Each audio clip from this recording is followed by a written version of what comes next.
I am Joshua, 32 years old, and my own father tried to completely destroy my reputation and my life's work in front of my entire community. Before I tell you about how I turned the tables and exposed his lies in front of the board of directors, let me know where you're watching from in the comments. It's funny how the worst moments of your life often start in the most mundane, predictable settings.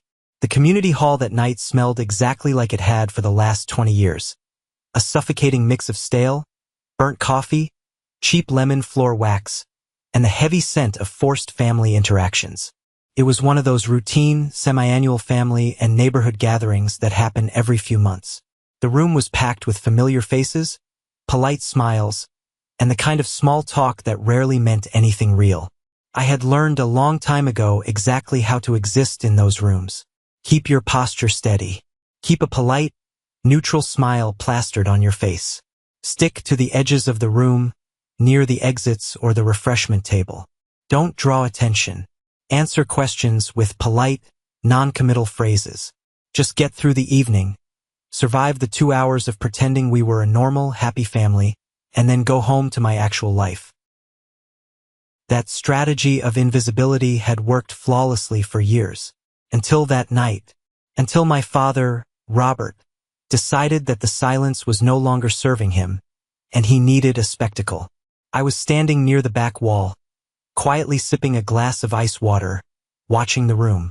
My father was standing about 30 feet away, holding court with a group of my older relatives and some of the community board members. He loved an audience. He thrived on it. I saw him glance my way. His eyes locked onto mine, and I saw a dark, familiar shift in his expression. The mask of the genial, charming patriarch slipped just a fraction of an inch.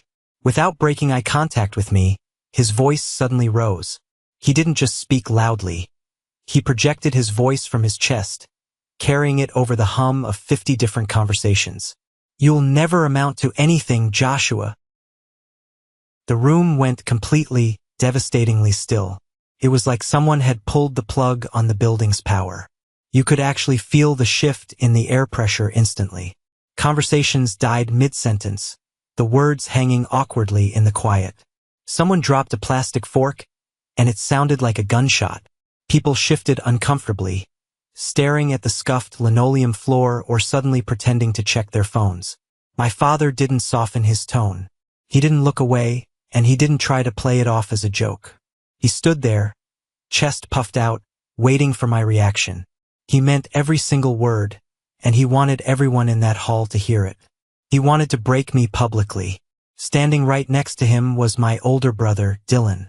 Dylan, the golden child. Dylan, who had never done a wrong thing in his life according to my parents.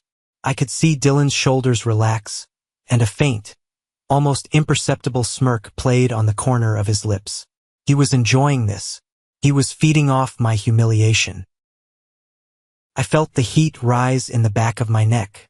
That familiar, burning sting of public humiliation that my father loved to inflict whenever he felt he was losing control over me. My heart hammered against my ribs. Every instinct in my body screamed at me to defend myself, to shout back, to list my accomplishments, to tear him down right there in front of his precious audience. But I didn't. I didn't argue. I didn't shout. I didn't give them the emotional explosion, the messy breakdown they were so desperately waiting for. I took a slow, deep breath. I let the silence stretch out, letting the sheer awkwardness of my father's outburst hang around his own neck. I looked directly into his eyes, let a small, calm smile cross my face, and said softly, but clearly enough for the front row to hear, "Maybe you're right." I didn't wait for his response. I set my plastic cup down on the nearest folding table. I reached into my pocket, my fingers wrapping around the cold metal of my keys, and I walked straight toward the double doors. I didn't storm out. I didn't slam the doors behind me. No drama. No tears. Just absolute, impenetrable silence. The cool, crisp night air hit my face the second I stepped out of the building. I walked across the gravel parking lot, the sound of my footsteps the only noise in the quiet night. I unlocked my black Porsche 911. I got in, sinking into the cold leather seat, and gripped the steering wheel. My knuckles were white, and my jaw was aching from how hard I was clenching my teeth, but my breathing remained steady. I inserted the key, started the engine, and the deep, throaty roar of the exhaust broke the quiet of the parking lot. I put it in gear and drove away. I never once looked in the rearview mirror. I drove around the city for an hour, letting the speed and the hum of the engine calm my nerves. I thought that was the end of it. I thought it was just another toxic family night I had successfully escaped, another boundary I had maintained. But the real damage didn't happen in that brightly lit room. It happened in the shadows, long after I had left. Hours later, I was sitting alone in my dark living room, staring at the city lights through my window. The house was dead quiet. Suddenly, my phone buzzed violently against the glass coffee table. It was a text message from my Uncle John. Uncle John usually kept his head down and stayed out of family politics, so a late-night text from him was rare. There were just 3 short sentences on the screen. "Are you awake? Do you know what your father did after you left?" My chest tightened immediately. Cold knot formed in my stomach. I picked up the phone, my thumb hovering over the screen, and I typed back a single word. "What?" The 3 gray typing dots appeared on the screen. They danced, disappeared, and reappeared, as if Uncle John was pacing his kitchen, struggling to figure out how to say what he needed to say. When his next message finally came through, it set off a chain of events that would pull back the curtain on decades of lies and change my life forever. To truly understand the gravity of what my father did that night, you have to understand how a man like Robert operates. My father is not a man who throws physical punches. He doesn't break dishes when he's angry, and he rarely raises his voice. He is a covert operator, a maestro of manipulation. He uses calm, polite concern as a weapon to systematically dismantle the lives and reputations of anyone who dares to step out of line. Growing up, the dynamic in our household was drawn with thick, permanent markers. My older brother, Dylan, was the undisputed golden child. Dylan could do no wrong, and if he did, it was somehow the world's fault. When Dylan got a DUI in his senior year, my mother, Margaret, cried and blamed the police officer for targeting him. My father quietly hired an expensive lawyer, got the charges reduced, and bought Dylan a new car to help him recover from the trauma. When it came time for college, the stark reality of my place in the family was made clear. The entire college fund, money my grandparents had contributed to for both of us, magically went entirely to Dylan's out-of-state tuition and frat house fees. When I asked about my share, my father sat me down in his study, put on a face of deep, paternal disappointment, and told me that character is built through struggle. I was told I needed to take out student loans and work double shifts at a diner to pay for local community college. I didn't complain. I didn't beg. I worked. I took those diner shifts, I studied late into the night, and I built my wealth quietly. I started investing early, making smart, aggressive moves in real estate and tech startups, while my family thought I was just doing some computer stuff. I kept my head down, my mouth shut, and my bank accounts strictly private. To my family, I was just Joshua, the disappointment. They had no idea about my actual net worth. They didn't know the Porsche was paid for in cash. My father had sneered and dismissed it as a reckless, overpriced lease that would eventually bankrupt me. I let him believe it. But my father's real, terrifying talent wasn't just favoritism. It was calculated destruction. I saw it happen 10 years ago to a very close family friend named Luke. It happened right after my grandfather's funeral. Emotions were high, and Luke and my father had a minor disagreement about the estate handling and some properties. It wasn't explosive. It was just a difference of opinion over a few beers. But my father didn't let things go. He never did. Over the next 6 months, I watched my father systematically, patiently ruin Luke's life. He never yelled at Luke. He never confronted him openly. Instead, he would corner mutual friends at social events, put his hand on their shoulder, put on a face of deep, agonizing concern, and whisper about Luke's erratic behavior and financial instability. He made quiet phone calls to Luke's business partners, framing them as wellness checks. "I'm just so worried about him," My father would say, his voice thick with fake empathy. He hasn't been the same since the funeral. Just be careful with your investments with him right now. He seems unstable. The poison worked perfectly because it was delivered with a smile. People slowly pulled away from Luke. His business partnerships dried up because no one wanted to risk their money on an unstable man. The financial stress broke his marriage, leading to a bitter, agonizing divorce. I still remember the look in Luke's eyes during the brutal custody battle over his 2 kids. He looked like a man who was drowning, and the worst part was, no one could trace the collapse back to my father. Robert never left a fingerprint. He just planted the seeds of doubt, watered them with fake concern, and watched the house burn down from a safe distance. I learned back then that my father didn't need to control people directly. He controlled the narrative. And once people believed his version of events, the truth simply didn't matter anymore. Sitting in my living room, staring at Uncle John's text, that old, familiar dread washed over me like ice water. I knew the pattern. Whenever someone challenged my father or humiliated him by refusing to play his game, like I had just done by walking away, the consequences always appeared later. Quietly, invisibly. My phone vibrated in my hand. It was an incoming call from Uncle John. I answered it immediately. Joshua. His voice was hushed, raspy, like he was hiding in a coat closet. I didn't want to put this all in a text. I stayed behind to help clean up. After you drove off, your dad didn't just go back to the party. He went straight to the hall organizers. To do what? I asked, rubbing my temples, trying to ward off the headache building behind my eyes. He filed an incident report, John said, his voice trembling slightly. I overheard him talking to Nathan by the kitchen doors. Joshua, he didn't describe it as a family argument. He told Nathan you had a severe psychological break. He said you were acting aggressive, threatening, and that he was deeply concerned for the physical safety of the community members.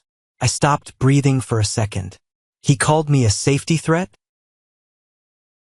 He was so calm about it, John warned, like he was reporting a broken window or a gas leak. He told them you needed professional help and shouldn't be allowed on the premises. Nathan wrote it all down. It's on an official internal report now. I thanked John, my voice hollow, and hung up the phone.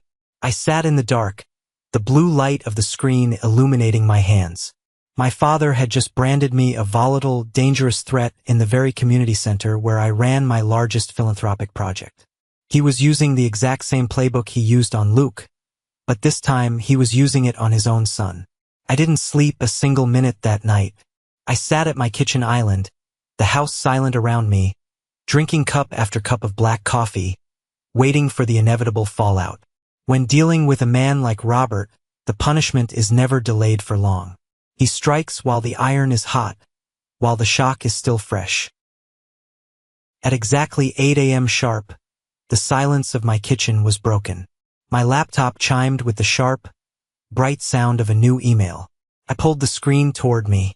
The sender was Nathan, the lead community organizer and the man my father had spoken to the night before.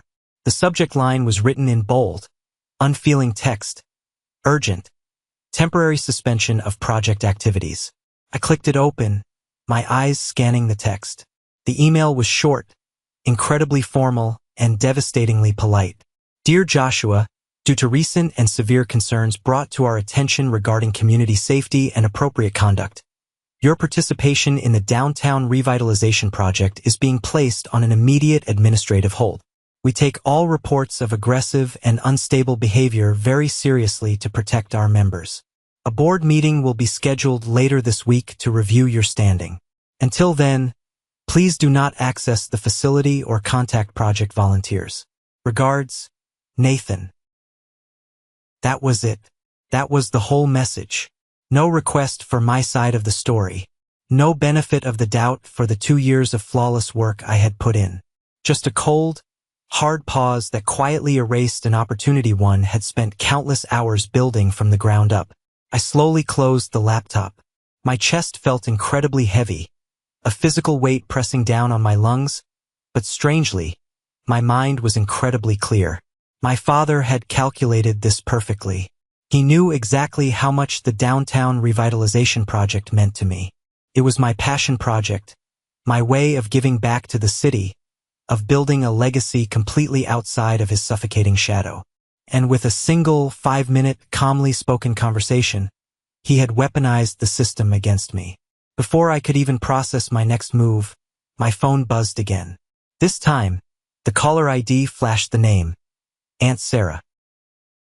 Aunt Sarah was my father's younger sister, and she was notorious in our family for playing both sides. She was the ultimate flying monkey, a woman who loved drama disguised as sympathy, who gathered information to report back to the patriarch. "Joshua, sweetie," she cooed the absolute second I answered the phone. Her voice was dripping with thick, sugary concern. "I am just so worried about you. Are you feeling okay today?" "I'm fine, Sarah. Why wouldn't I be?" I asked, keeping my tone perfectly flat and giving her absolutely nothing to work with. "Well, your father called me first thing this morning." She sighed heavily, laying it on thick. "He is just sick with worry over you. He said you had a terrible, frightening outburst last night. And, well, he felt he had a moral obligation to protect the project. He even called Carter on the executive board this morning to give him a heads up about your mental state." I froze. The coffee in my stomach turned to acid. Carter. Carter was a rival board member who had always hated my influence in the community project. He was a ruthless corporate climber who desperately wanted total control over the project's massive budget so he could secure his own promotion within the city council. If my father had called Carter directly, this wasn't just a minor incident report anymore. This wasn't just my dad being petty. This was a targeted, strategic assassination of my character. "He called Carter?"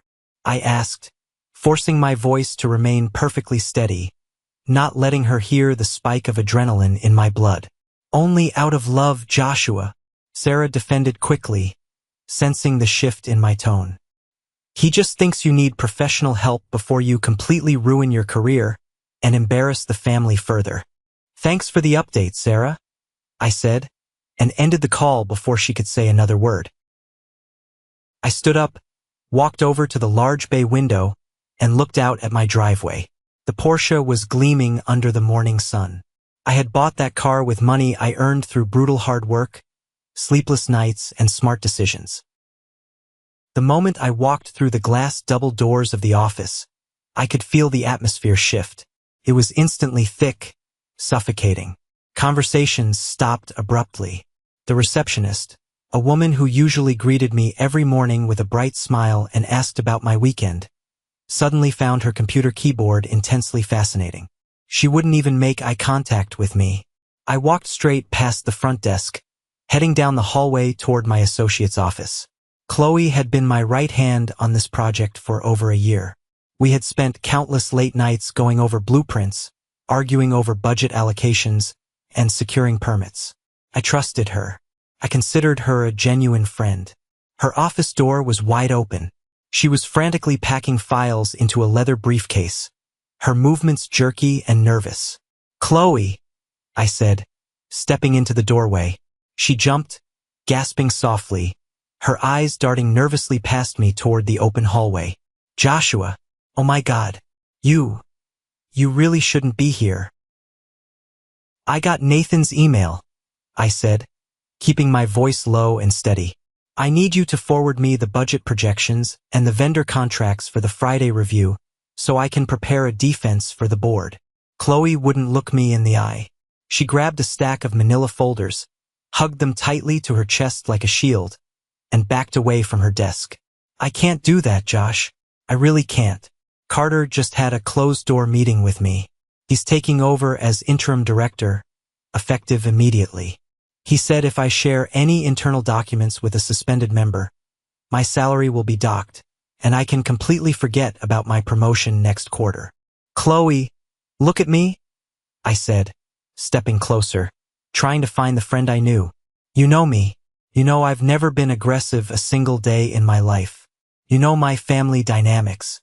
You know this is a setup to push me out." "I don't know anything," she snapped, her voice trembling. finally looking up at me with panicked eyes. I just know what Carter told me. Your dad called him, Josh. Your own dad. Why would a father lie about his own son being dangerous and unstable? I have a mortgage to pay. I have a kid in school. I can't be associated with a liability right now. I'm sorry. She pushed past me, keeping her head down, and hurried down the hall.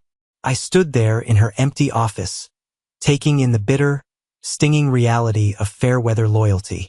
When the wind blows hard enough, people will always protect their own shelter first. Well, if it isn't the liability himself. I turned around slowly. Carter was standing at the end of the hall, wearing a smug, perfectly tailored gray suit, holding a cup of artisanal coffee. He walked toward me with the unearned, arrogant confidence of a man who thought he had just won the lottery without buying a ticket. You received the email, Joshua? Carter said, taking a slow sip of his coffee, a patronizing smile on his face. You are trespassing on office property. You're moving incredibly fast, Carter, I replied, crossing my arms, refusing to give him an inch of intimidation, bypassing every single board protocol to seize a project you didn't build and don't know how to run. I'm protecting the community's assets from unstable elements. Carter smiled smoothly, his teeth showing. Your father was very, very forthcoming this morning. Takes a lot of courage for a family member to report a psychological breakdown. The emergency board meeting is scheduled for tomorrow at noon. We will vote on your permanent expulsion and the restructuring of the project's leadership. I strongly suggest you don't attend. It will only embarrass you further. I didn't argue with him. I didn't raise my voice or defend my sanity. I just stared at him, my face a mask of stone, committing his smug, triumphant expression to memory.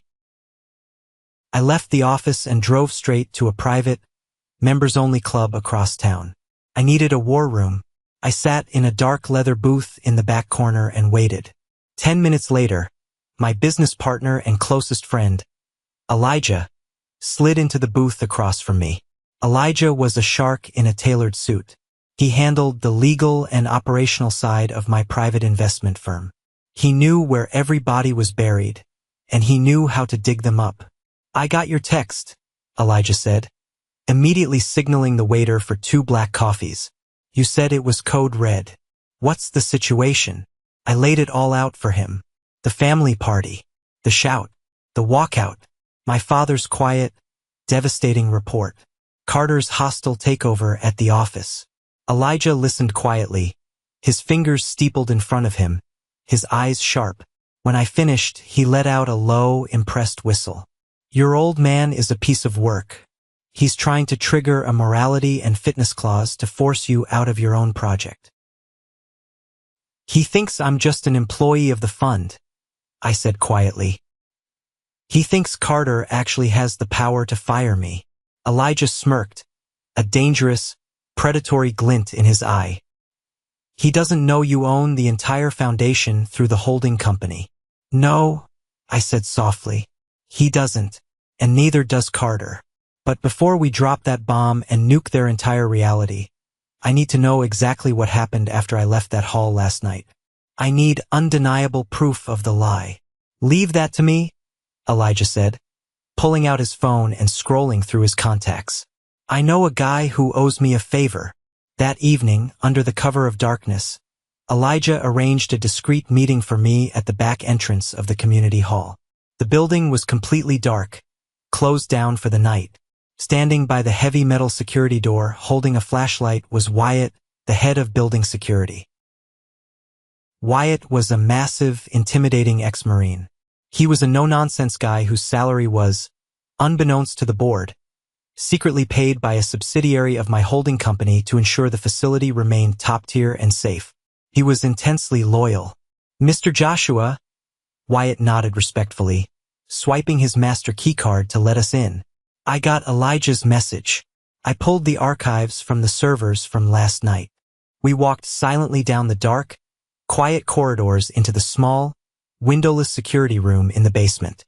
Ranks of monitors glowed in the dark, casting a pale blue light across Wyatt's scarred face. He sat down at the main console and tapped the keyboard rapidly. I heard what Nathan put in that official report, Wyatt said, keeping his eyes glued to the screen, his jaw tight. Said you got violent. Said you were throwing chairs, threatening guests, screaming. I knew it was absolute garbage the second I heard the rumor mill spinning. You funded my kid's medical surgery last year anonymously, but I knew it was you. You don't throw chairs. He clicked a mouse, and the large main screen on the wall brought up the footage from the banquet hall. It was high-definition camera work, complete with surprisingly decent audio from the overhead security microphones. Here is the exact moment you left, Wyatt said, hitting the play button. I stood in the dark room and watched myself on the screen. I saw my father yell, his face contorted in anger. I saw the entire room go dead silent. I saw my own calm, steady smile, and I watched myself walk out the double doors. No thrown chairs, no raised fists, no screaming, just a quiet, dignified exit. Okay, that clears you, Wyatt said, his fingers flying across the keyboard. But now watch this. This is the part that made me sick. He fast-forwarded the video by about 3 minutes. The screen showed the hall after my departure. People were murmuring, forming small, gossiping clusters. My father, Robert, was standing near the buffet table, looking annoyed that his grand spectacle hadn't resulted in a screaming match. And right beside him, leaning in close, looking around nervously, was my brother, Dylan. Wyatt boosted the audio feed. The sound crackled with static for a second, then cleared up perfectly. Dylan's voice echoed loudly in the small security room. He embarrassed you, Dad. He just walked away. You can't let him just walk away like he's better than us. People are staring. My father scowled on the screen, crossing his arms. What do you want me to do, Dylan? Make a scene? Chase him into the parking lot? No, Dylan said, his voice dropping to a sinister, eager whisper. Go talk to Nathan. Right now. Tell him Joshua was acting erratic. Tell him you felt physically threatened. If you say he's unstable, it goes on an official record. It'll ruin his standing with the board. It will get him kicked out of that stupid project he loves so much. Do it now while people are still shocked. I'll back up everything you say. My father looked at Dylan. On the screen, I watched a slow, ugly, calculating smile spread across my father's face. Unstable, my father whispered, testing the word. Yes, that works perfectly. I stood frozen in the security room. The air in my lungs felt incredibly thin. It was one thing to know, logically, that my father was a manipulator. I had accepted that years ago. But seeing Dylan, my own brother, the golden child who always pretended to be the innocent peacekeeper of the family, actively orchestrating my downfall out of pure, unadulterated jealousy, that was a different kind of darkness. It was a knife directly to the back. Dylan didn't just want the family inheritance or our parents' approval. He wanted me erased. He wanted me ruined so he wouldn't have to look at my success. You want a copy of this burned to a flash drive? Wyatt asked, turning around in his chair, looking up at me with concern. Put it on a secure drive, I said, my voice sounding completely foreign, like it belonged to a stranger, and email an encrypted link directly to Elijah's server. Elijah stepped forward and clapped a heavy hand on my shoulder. We have them, Josh. We have them dead to rights. It's over. No, I said, staring hard at the paused frame of my father and brother smiling together, conspiring to destroy me. It's not over. It's just starting. The next morning, 3 hours before the emergency board meeting was scheduled to begin, I pulled out my phone and sent a group text to both my father and Dylan. Meet me at the Oak Street Diner. 9 a.m. We need to talk before things go too far today. I arrived early and took a booth in the far back corner, away from the windows. The diner was quiet, smelling of frying bacon, old coffee, and maple syrup. The waitress filled my mug and left me alone. I needed to do this. I needed to look them in the eyes one last time and give them a final, ultimate chance to pull back from the ledge. Not for their sake, they didn't deserve it, but for my own peace of mind. I needed to know, beyond a shadow of a doubt, that there was absolutely nothing left in them worth saving. At exactly 9:05 a.m., the little bell above the diner door jingled cheerfully. Robert and Dylan walked in. They looked incredibly relaxed, triumphant even. My father was wearing his favorite casual sweater, and Dylan was checking his phone with a bored expression. They spotted me and slid into the vinyl booth across from me. "Joshua?" my father said, instantly slipping into his soft, terribly concerned voice. He folded his hands neatly on the Formica table. "I'm so glad you reached out to us. We are very, very worried about you, son." "Are you?" I asked, picking up my mug and taking a slow sip of the scalding black coffee. "Because from where I'm sitting, it looks exactly like you're trying to destroy my career and ruin my name." Dylan leaned forward, putting his elbows on the table, putting on his best, caring older brother face. "Josh, come on, man. Dad was just doing what was best for the community. You were totally out of control last night. You scared people. You need professional help, and we want to support you getting it." "Out of control." I repeated the words flatly, rolling them around in my mouth. I looked directly into my father's eyes. "I said exactly 3 words to you, turned around, and walked to my car. That is what you classify as out of control." My father sighed heavily, running a hand over his face in a masterclass of theatrical, exhausting patience. "You're overreacting, Joshua. Your perception of events is highly skewed right now. You seemed very agitated. Your eyes were wild.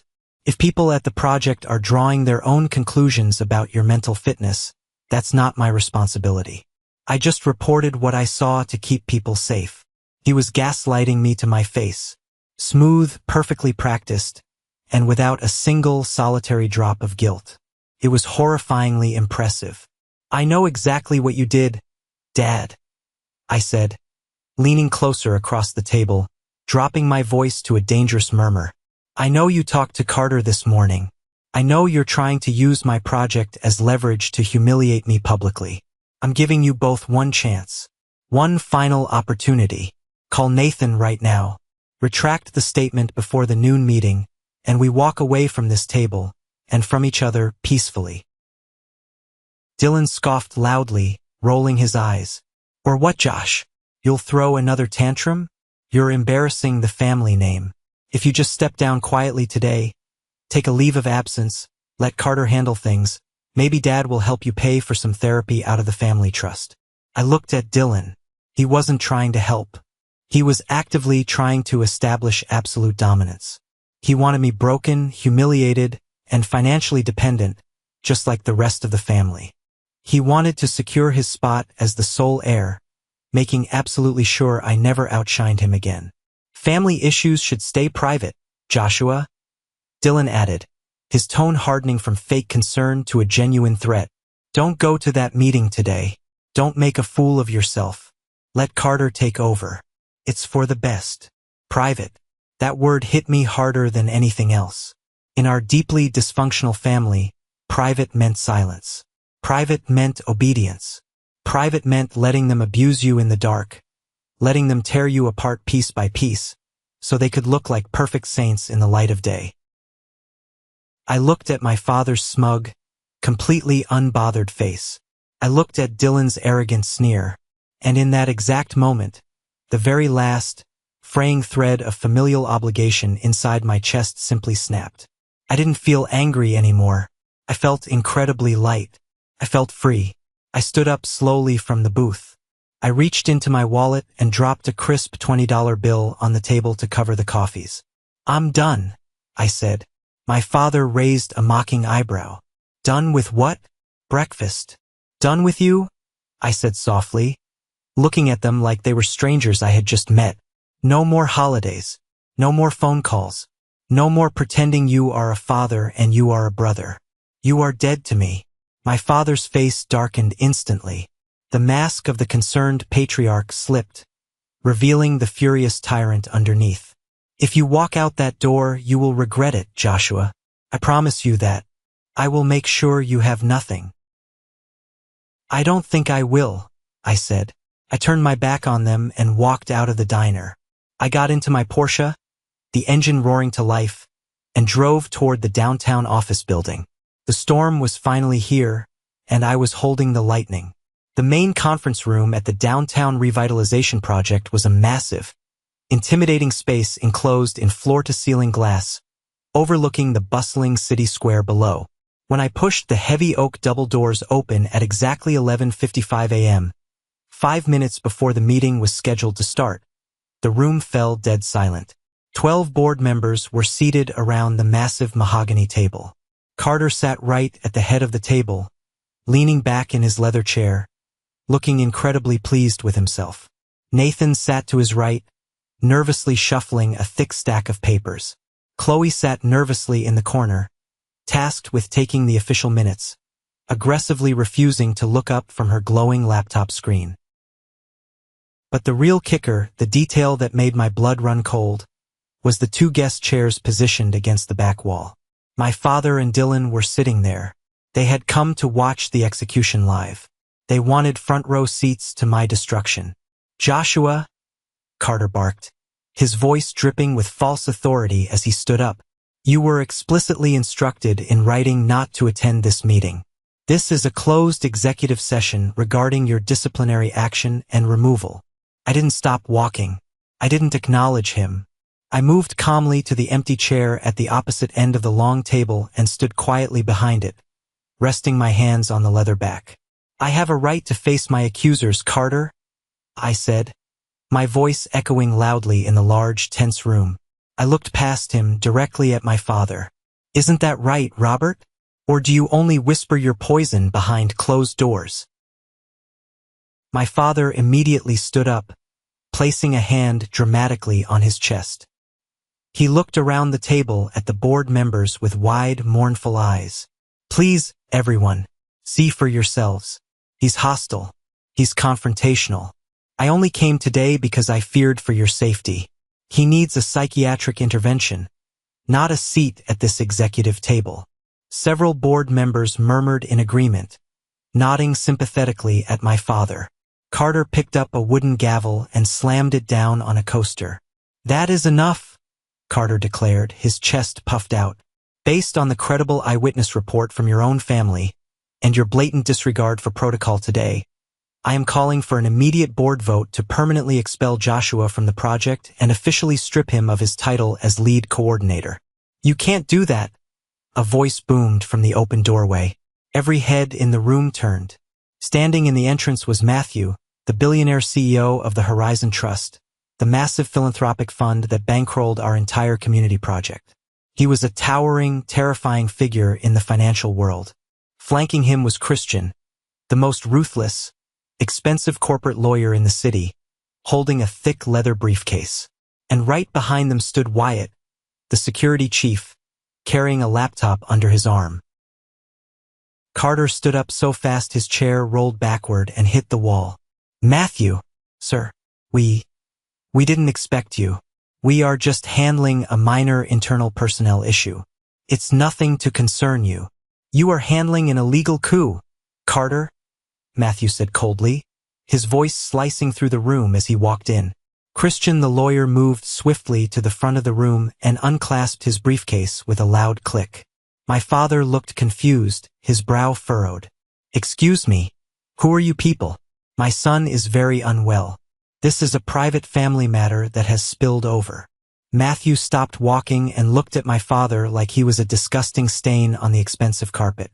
"Mr. Robert, you have made a severe, catastrophic miscalculation regarding exactly who your son is." Carter wiped a bead of sweat from his forehead. "Matthew, please. Joshua's behavior has been erratic and dangerous. We are simply removing him from the payroll to protect the fund's assets." Christian, the lawyer, let out a dry, chilling, humorless laugh. He pulled a thick stack of legal documents from his briefcase and tossed them onto the mahogany table. They slid perfectly down the center, stopping right in front of Carter. "Joshua isn't on the payroll, Carter," Christian said, adjusting his glasses and staring the man down. "Joshua doesn't work for the fund. Joshua owns the fund." The silence in that boardroom was absolute. It was a heavy, suffocating silence. It was so quiet I could hear the faint hum of the air conditioning unit. Carter's face went completely, sickly white. All the blood drained from his cheeks. Chloe stopped typing mid-keystroke, her jaw dropping open in pure shock. My father and Dylan froze, their eyes locked in terror on the legal documents sitting on the table. Horizon Trust is a shell corporation, Matthew explained slowly, looking around the stunned table, making sure everyone understood the gravity of the situation. It was established 3 years ago by an anonymous angel investor to bypass city bureaucracy and fund community projects directly. Joshua is that investor. He has personally injected $4 million of his own wealth into this project. He isn't the lead coordinator. He is the boss. You can't fire him, Carter. You work for him. You all work for him. I watched my father's face. The smugness, the arrogance, melted away instantly, replaced by utter shock, then creeping horror, and finally, sheer panic. The narrative he had controlled his entire life, the lies he had spun to keep me beneath him, had just been violently ripped from his hands. That's impossible, Dylan stammered from the back of the room, his voice cracking. He's just an IT guy. He doesn't have that kind of money. I strongly suggest you sit down and shut your mouth, young man, Christian snapped, glaring at Dylan, before I have security physically remove you from the premises. I finally spoke, my voice calm and steady. Carter, you wanted to vote based on an eyewitness report. I think we should review the actual evidence before we conclude this meeting. Wyatt stepped forward, plugged his laptop into the boardroom projector system, and hit play. The massive screen on the wall lit up. It was the security footage from the hall. High definition, clear, crisp audio. The entire board sat in stunned silence as they watched my father yell his insult. They watched me smile calmly and walk away. They watched the absolute truth. Then the footage skipped forward. The audio crackled, and Dylan's treacherous voice filled the boardroom. Go talk to Nathan. Tell him Joshua was acting erratic. If you say he's unstable, it goes on record. It'll ruin his standing. I'll back up everything you say. And then, my father's damning response. Unstable. Yes, that works perfectly. The video ended. The screen went black. The board members stared at my father and Dylan with absolute, unmasked disgust. Nathan looked physically sick, holding his stomach. Carter looked like he was going to pass out in his chair. I looked at my father. He was visibly shaking, his hands trembling at his sides. His eyes darted frantically around the room, desperately looking for a way out, looking for someone, anyone, to manipulate. But there was no one left to fool. The lights were on, the truth was out, and the cockroaches were exposed. Nathan, I said calmly, breaking the silence. Delete the incident report from the system. Why, yes, sir. Immediately, sir. I'm so sorry, Nathan stammered, pulling his laptop open with shaking hands. Carter, I continued, turning my gaze to the man who had tried to steal my work. Clear out your desk. You have exactly 1 hour to vacate the premises. Christian will hand you your termination papers on your way out. Carter opened his mouth to speak, to beg, to explain, but no sound came out. He just nodded dumbly, his face ashen, and stumbled toward the door. I turned my gaze to the back of the room, locking eyes with the two men who shared my blood. Wyatt, escort Robert and Dylan off my property. If they ever step foot in a building funded by Horizon Trust again, have them arrested for criminal trespassing. My father took a step forward, reaching a trembling hand out toward me. Joshua, please, son, let's talk about this. I'm not your son, I said, my voice echoing with crushing finality. I'm done. Get out.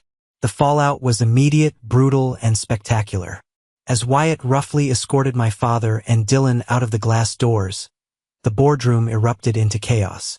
Nathan rushed over to me, practically tripping over his own feet in his desperation. Joshua, Mr. Joshua, I am so deeply sorry. I swear to you I was lied to. I just followed standard safety protocol, I swear. I never actually believed it. Save it, Nathan? I said, calmly packing up the legal folders and sliding them back toward Christian. You didn't ask me for my side of the story. You didn't investigate. You just blindly pulled the trigger because it was the easy thing to do. You're on strict probation for the next 6 months. One more mistake, one more lack of judgment, and you're gone. I walked out of the boardroom, leaving the remaining members in stunned silence. Chloe was waiting for me in the hallway, looking completely desperate, tears streaming down her face. Josh! Oh my God, Josh, I had absolutely no idea, she cried, reaching out to grab my arm. Carter threatened my salary. He told me I'd be fired. You know, I always supported you, right? We're a team. We built this together. I stopped. I looked down at her hand clutching my sleeve. Then I looked up at her tear-stained face.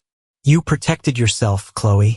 You panicked, and you threw me under the bus to save your own skin. I get it. Survival instinct. But do not stand here and pretend we're a team. A team stands together when things get hard. Go back to your desk. I walked past her, ignoring her sobs, and took the private executive elevator down to the underground parking garage. The intense rush of adrenaline was slowly leaving my system, leaving behind a deep, profound sense of quiet. The war was finally over. I had cut the toxic infection out of my life permanently. When the elevator doors opened into the dim, concrete garage, I saw them. My father and Dylan were standing right next to my Porsche. Wyatt was standing a few feet away, arms crossed over his massive chest, making sure they didn't touch the car. Dylan saw me walking toward them and immediately stepped forward, his hands raised in a frantic gesture of surrender. Josh, wait. Man, please wait. Dylan pleaded, his voice cracking loudly. He looked terrified. The arrogant golden boy was completely gone. You have to understand, Dad made me say those things. He manipulated me into it. You know exactly how he is. He's sick. He threatened to cut me out of the inheritance if I didn't help him frame you. It wasn't my idea, Josh. I swear to God. I stopped in my tracks. I looked at my brother. Here he was, the golden child, throwing our father directly under the bus without a second thought, desperately trying to save his own skin now that he knew I was the one with the real money and power. My father stood behind him, his shoulders slumped. He looked older, smaller, and more pathetic than he ever had in his entire life.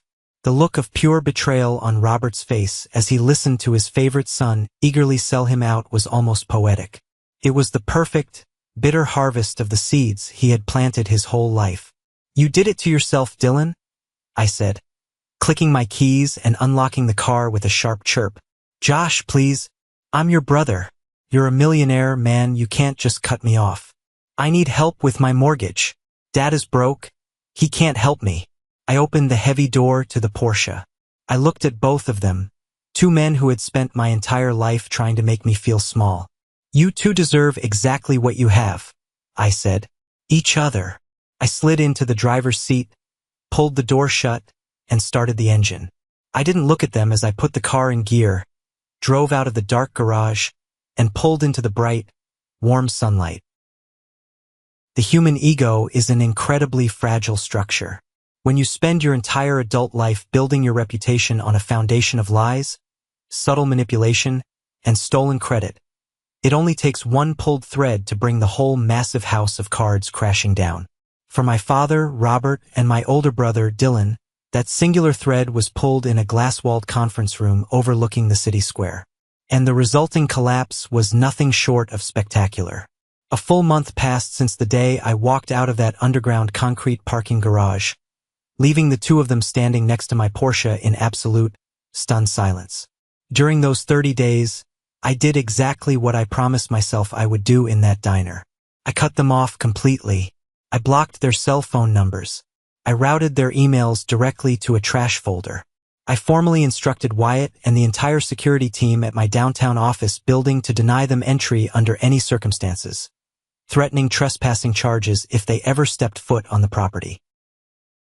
I didn't want revenge in the traditional cinematic sense.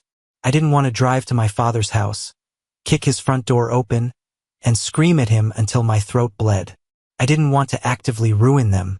I just wanted them completely out of my atmosphere. I wanted to breathe clean air again.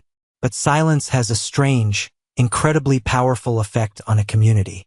Without me reacting publicly, without a convenient target for my father to project his false narrative onto, all the attention in our neighborhood slowly and inevitably shifted back onto him.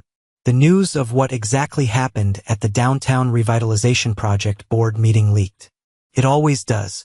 You simply cannot have the billionaire CEO of the Horizon Trust and a top-tier corporate lawyer walk into a community center, declare a hostile boardroom takeover entirely illegal, fire an executive, and expect 12 board members to keep their mouths shut. People talk. Human nature dictates it. Carter, in his bitter humiliation after being escorted out of the building with his termination papers, desperately tried to spin the story to save his own dying reputation. He blamed my father. Carter told anyone who would listen that he was a victim of a vicious family dispute, that Robert had intentionally fed him false information about my mental health. Carter's pathetic excuses only served to highlight my father's malicious lies to the entire community. The people who had once respected my father, the neighbors who used to wave at him and ask for his advice on their lawns, began to ask the hard questions they should have asked years ago. Why was there no actual physical evidence of my supposed violent breakdown at the family party? Why had the incident report been filed secretly with the organizers, long after the argument ended?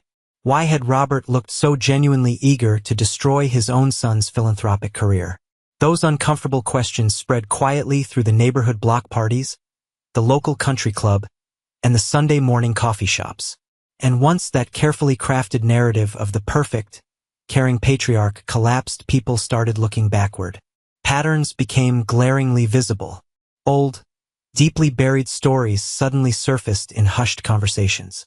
The very first real domino to fall was my brother, Dylan, the golden child.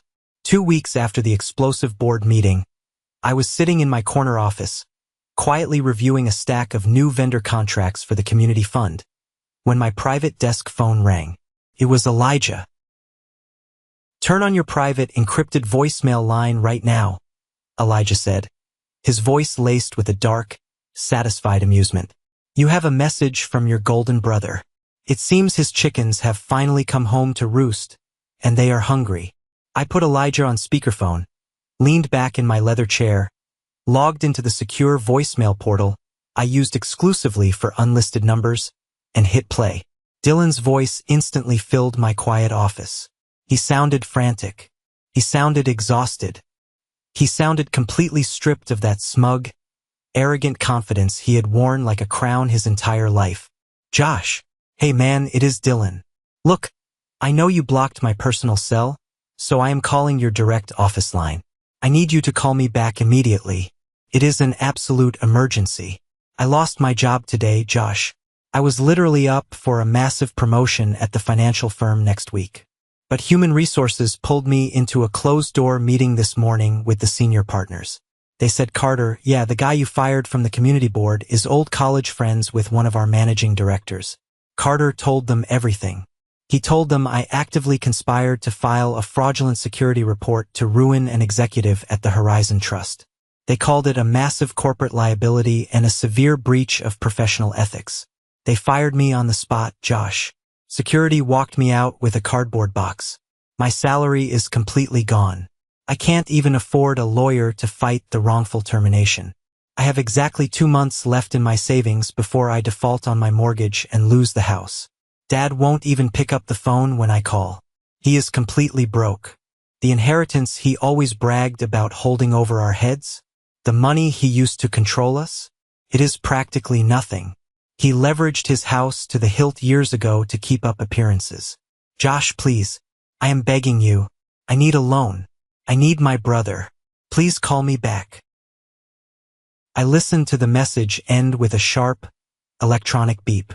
I stared at the phone on my desk for a long, silent moment. Dylan had willingly, eagerly participated in a plot to completely destroy my good name. He had whispered poison into our father's ear just to secure his place as the favorite son. And now, He wanted me to open my wallet and bail him out of the direct consequences of his own treachery. Well, Elijah asked through the speakerphone, breaking the silence. Are you going to call him back and play the hero? No, I said flatly, my voice devoid of any emotion. Delete the message from the server entirely. Block this number too. If he shows up at the lobby of this building, have Wyatt escort him away to the sidewalk. Let him figure out his own mortgage. I didn't feel a single ounce of guilt. Dylan was a grown man in his 30s. He made his choice in that security footage. He chose his side. But Dylan's spectacular corporate firing was just a localized tremor. The real earthquake, the event that finally shattered my father's standing in the community forever, happened a week later at the monthly city council ward meeting. The ward meetings were usually incredibly boring, tedious affairs held in the local high school gymnasium. They dealt with mundane issues like commercial zoning laws, pothole repairs, and neighborhood watch schedules. My father always, without fail, attended these meetings. He loved to sit right in the front row, wearing a tailored tweed jacket, nodding thoughtfully at the speakers, and acting like the unofficial, highly respected mayor of the neighborhood. He went to this particular meeting hoping to project an image of calm stability. He was desperately hoping to prove that the nasty rumors swirling about him were just vicious, unfounded gossip. I wasn't there to witness it, but Uncle John was sitting 3 rows back, and he called me that night to give me a minute-by-minute breakdown of the absolute massacre that occurred on that gymnasium floor. During the open public comment section, where citizens could address the council, a man stood up from the back bleachers and walked slowly to the microphone standing in the center aisle. It was Luke. Luke was the close family friend my father had systematically, ruthlessly destroyed 10 years ago. The man who lost his thriving small business, suffered a brutal divorce, and endured a nightmare custody battle over his children, all because my father had decided to spread toxic whispers about his mental stability after a minor, meaningless disagreement at a funeral. Luke looked older now. His hair was completely gray, and the lines on his face told a story of a decade of hard, unfair struggle. But he stood tall. He gripped the microphone stand with both hands, looked directly down at the front row where my father was sitting, and cleared his throat. The squeaky wooden floor of the gymnasium went completely quiet. My name is Luke, he started, his voice steady, echoing loudly off the folded bleachers. Most of you in this room know me, or at least you used to. Some of you stopped talking to me a decade ago. I am here tonight because the truth has a very funny way of demanding the light, even if it takes 10 long years to finally get there. Uncle John said my father physically stiffened in his metal folding chair. He tried to put on his usual, practiced mask of polite confusion, looking around the room as if to say, "Is this guy crazy?" But his hands were gripping his knees so hard his knuckles were stark white.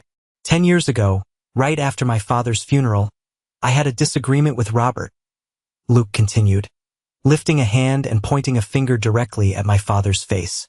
A week later, rumors started spreading through this very neighborhood that I was unstable, that I was a massive financial risk. Those rumors, started by that man sitting right there, cost me my livelihood. They cost me my marriage. They cost me the college fund I had saved for my kids. I spent years thinking it was just bad luck. But recently, a story came out about Robert trying to do the exact same thing to his own flesh and blood at the downtown revitalization project. He used the exact same words on his son. He filed a fake report calling his own boy a safety threat, just because his son walked away from an argument. It was a playbook. A loud, collective murmur rolled through the crowded gymnasium. People actively turned in their metal seats to stare directly at Robert. My father jumped up from his chair. He tried to use his deep, calm, authoritative voice, the primary weapon he had wielded so effectively to control people for decades. "Excuse me, Mr. Chairman," my father called out to the council members sitting on the stage. "This is highly inappropriate. This man is clearly still holding onto old grievances and is disrupting a civil community meeting with baseless slander. I ask that he be removed." "It is not slander if there is video evidence of you doing it, Robert," a woman shouted from the back bleachers. It was Aunt Sarah. The ultimate fair-weather friend, the woman who had called me to feign sympathy while secretly feeding information to my father, had officially switched sides to survive the social fallout. She was throwing him to the wolves to save her own reputation. Luke didn't back down an inch. He stepped away from the microphone and walked closer to the front row, looking down at my father. You operate in the shadows, Robert. You smile in people's faces, you pretend to care about them, and you slit their throats when they turn around. You are a coward. You destroyed my life because of a bruised ego, and you tried to destroy Joshua's life out of pure, bitter jealousy because he became twice the man you ever were. But your son was stronger than you. He beat you at your own game, and now, everyone in this entire room knows exactly what you are. My father stood there, breathing heavily. He looked around the gymnasium.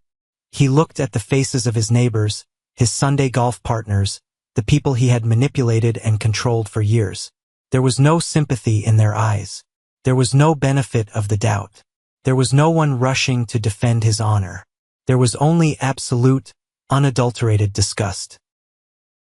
For the very first time in his entire life, Robert had absolutely no control over the room. He couldn't gaslight 100 people who already knew the punchline to his sick, twisted joke. His invisible power was gone. Uncle John told me my father didn't say another word. He didn't try to defend himself. He just lowered his head, grabbed his tweed coat from the back of the chair, and walked quickly down the center aisle toward the gym exit. People actually pulled their knees back and turned their shoulders to avoid touching him as he passed by. The empire of lies was officially reduced to ash. A few weeks after the spectacular town hall incident, the Horizon Trust hosted its massive annual charity gala. This was the undisputed crown jewel event of the year for the city's philanthropic and business circle. It was held in the grand ballroom of the city's oldest, most prestigious luxury hotel. Massive crystal chandeliers hung from the soaring, vaulted ceilings. Expensive champagne flowed freely from crystal towers, and the room was filled with the most influential people in the state: politicians, business tycoons, and community leaders. For the first 3 years of the fund's existence, I had attended this gala strictly anonymously. I would wear a standard, unremarkable black suit, stand near the back by the catering doors, and quietly watch the community leaders celebrate the grants, the new buildings, and the projects my money had funded. I vastly preferred the shadows. Growing up in my family, I was taught that standing out only made you a target. I genuinely thought hiding my success was the only logical way to protect it from my father's relentless greed and my brother's toxic envy. But this year was fundamentally different. This year, there were no more shadows left to hide in. The secret was out. And more importantly, as I looked at myself in the mirror that evening, I realized I didn't want to hide anymore. I had done nothing wrong. I had absolutely nothing to be ashamed of. I arrived at the Grand Hotel in the black Porsche, handing the keys to the valet under the bright marquee lights. I was wearing a custom-tailored, midnight blue tuxedo that fit perfectly. Elijah walked through the revolving doors right beside me, wearing a sharp charcoal suit, looking around the opulent lobby and grinning like a shark who smelled blood in the water. The moment we stepped through the heavy brass double doors into the grand ballroom, the energy of the entire room shifted. But it wasn't the tense, suffocating, terrifying silence of that terrible family gathering in the cheap community hall. This was a wave of genuine, authentic, undeniable respect. People turned their heads and smiled warmly. Powerful business leaders, city council members, and dedicated project volunteers actively stepped forward, parting the crowd to shake my hand. Nathan, the community organizer who had nearly ruined my career by blindly following my father's lies, was standing near the grand entrance managing the VIP guest lists. When he saw me walking toward him, he immediately stood up straight, his face flushing with a complex mix of deep respect and lingering, painful embarrassment. "Mr. Joshua," Nathan said, extending his hand quickly, his voice slightly nervous. "It is an absolute honor to have you here tonight, sir.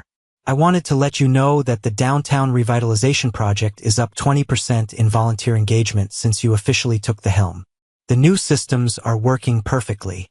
Keep up the good work, Nathan, I said, shaking his hand firmly, offering him a genuine smile. The new budget allocations you drafted last week were solid. Let's keep the momentum going for the next quarter. He beamed with visible relief. Chloe, my former assistant, was nowhere to be seen in the ballroom. I heard from the corporate grapevine that she had quietly resigned from her position and moved to a different city after her professional reputation took a massive hit for aligning with Carter's failed, illegal coup. Carter himself was currently facing a quiet, ruthless legal investigation spearheaded by Christian regarding the potential embezzlement of project funds during his brief stint as interim director. The trash had completely taken itself out, leaving the project cleaner than ever. An hour into the elegant evening, the main ballroom lights dimmed slightly, bathing the room in a warm golden glow. Matthew, the towering CEO of the Horizon Trust, stepped up to the grand wooden podium on the main stage. The room fell completely silent as he tapped the microphone. Ladies and gentlemen, Matthew began, his deep, resonant voice carrying easily across the opulent room. For 3 incredible years, the Horizon Trust has operated with a single, unwavering mission: to empower this amazing city from the ground up. We have built safe parks for our children, funded small businesses to keep our local economy thriving, and saved community centers from demolition. But for those 3 years, the visionary behind this entire operation chose to remain completely anonymous. He wanted the hard work to speak for itself. He didn't want the glory. But recently, circumstances required him to step into the light and rightfully claim the incredible legacy he built with his own 2 hands. Matthew paused and looked directly at my table near the front. He is a man of immense personal integrity, brilliant financial foresight, and above all, extraordinary, unmatched grace under fire. Please welcome the founder and primary benefactor of the Horizon Trust, Joshua. The ballroom erupted into applause. It wasn't polite golf claps. It was genuine, thunderous, standing room only applause. I stood up, buttoned my tuxedo jacket, and walked confidently toward the stage. I didn't feel the paralyzing, suffocating anxiety I used to feel whenever my father forced his critical attention on me. I felt grounded. I felt incredibly present in my own body. I took the podium, adjusted the microphone, and looked out over the sea of smiling faces. Thank you, Matthew, I said, my voice steady, clear, and echoing perfectly. When I started this fund 3 years ago, I wanted to prove something to myself. I wanted to prove that you don't need to tear other people down to build something monumental. I wanted to prove that true power doesn't live in manipulation, or deceit, or making others feel small. True power lives in the quiet, consistent, daily work of building a foundation so strong, so deeply rooted in truth, that no amount of wind and no amount of lies can ever blow it down. I paused, looking across the room, letting the weight of the words sink in. There are people in this world who will look you in the eye and try to convince you that you will never amount to anything. They will try to project their own bitter failures, their own deep insecurities, and their own profound sadness onto you. But their words only have power if you accept them as your truth. I chose to build my own truth. And looking around this magnificent room tonight, looking at the vibrant community we have strengthened together, I know beyond a shadow of a doubt that I made the right choice. Thank you all for believing in the work. The applause that followed was deafening. It washed over me, warm, validating, and incredibly healing. I shook Matthew's hand firmly and walked off the stage, feeling a profound, heavy sense of absolute closure settling into my bones. As I made my way back to my table, navigating slowly through the dense crowd of well-wishers and handshakes, I stopped near the heavy velvet curtains that led to the dimly lit coat check hallway. Standing there in the shadows, holding a cheap plastic cup of tap water, completely isolated from the glamour and joy of the main room, was my father. I honestly don't know how he got in. He must have purchased a general admission ticket online under a fake name, desperately wanting to be in the exact same room as the wealth, power, and status he had craved so deeply his entire life. He looked absolutely terrible. He had aged 10 years in a single stressful month. His posture, usually so rigid, proud, and commanding, was deeply slumped. The expensive suit he wore looked slightly too big for him now, hanging loosely on his thinning frame. The confident, terrifying patriarch of my childhood was completely gone. In his place was just a sad, bitter, broken old man who had successfully alienated every single person who had ever loved him. He saw me looking at him. His eyes widened slightly in the dim light. He took a hesitant, trembling step forward, his mouth opening. I could see the desperate, calculating gears turning in his head. He was looking for an angle.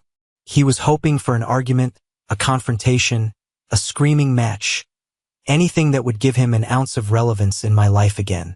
He wanted me to yell at him so he could play the tragic victim to whoever was walking by. He wanted me to pity him so he could find a crack in my armor and crawl his way back into my bank accounts. I stood there in the hallway for exactly 3 seconds. I looked at the man who had tormented my childhood, who had stolen my college fund to give to his golden child, who had empowered my brother's cruelty, and who had actively, maliciously tried to destroy my adult life and my reputation. I waited for the burning anger to rise in my chest. I waited for the bitter resentment. I waited for that old, familiar childhood fear. But there was nothing, absolutely nothing. I felt an overwhelming, peaceful wave of pure, unadulterated indifference. He was a complete stranger to me now, a ghost from a past life that no longer held any legal or emotional jurisdiction over my reality. I didn't smile at him. I didn't frown. I didn't say a single solitary word. I simply looked right through him as if he were made of glass, turned my body, and walked back into the bright light of the ballroom to join my friends. I didn't look back. I didn't need to. The silence said everything that ever needed to be said. And this time it was my silence. The drive home that night was, without a doubt, the most peaceful, liberating drive of my entire life. I had the windows of the Porsche rolled down halfway, letting the cool, crisp midnight air rush into the quiet cabin. The towering city lights blurred into beautiful streaks of gold and red as I navigated the empty downtown streets. The deep, powerful hum of the engine was a comforting, steady rumble beneath me. I gripped the leather steering wheel, feeling the physical, undeniable reality of the incredible life I had built with my own hands. I thought about the long, painful journey that had brought me to this exact moment in time. For the vast majority of my life, I genuinely believed that my silence was a glaring sign of weakness.